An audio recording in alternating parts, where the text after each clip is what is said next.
Votre bébé a tout le temps le hoquet? Première chose à savoir, et la plus importante. Le hoquet du nourrisson est tout à fait normal, et même très fréquent. Votre bébé hoquetait déjà dans votre ventre, dès le 4e mois de grossesse. Contrairement à nous, le hoquet ne le dérange presque jamais.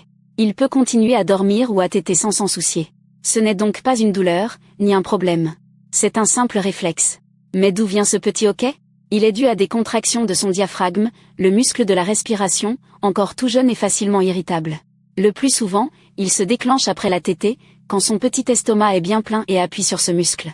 Avaler de l'air en buvant trop vite, ou un simple changement de température, suffisent aussi à le provoquer. Bien qu'il soit inoffensif, on peut limiter ces épisodes de hoquet avec quelques gestes simples. Faites des pauses pendant la tétée pour lui faire son ro. Évitez qu'il boive trop vite, ou trop goulûment. Gardez-le bien droit quelques minutes après le repas.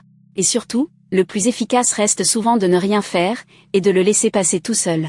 Attention en revanche aux remèdes de grands-parents, qui ne sont pas faits pour les bébés. On évite absolument de lui faire peur, de lui donner de l'eau, ou de retenir sa respiration. Ce sont des méthodes d'adultes, inutiles et parfois risquées pour un nourrisson. Les bons réflexes sont bien plus doux.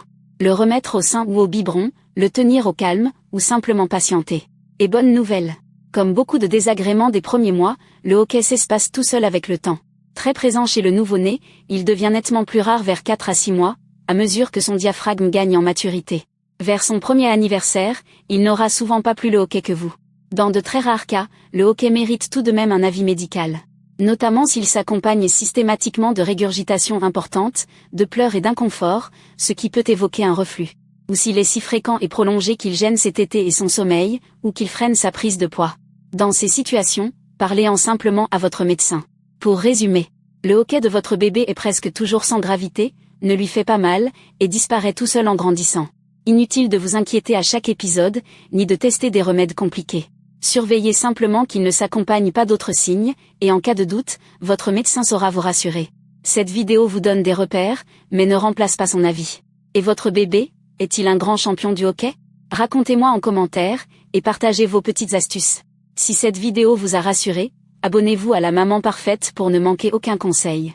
Je vous dis à très vite.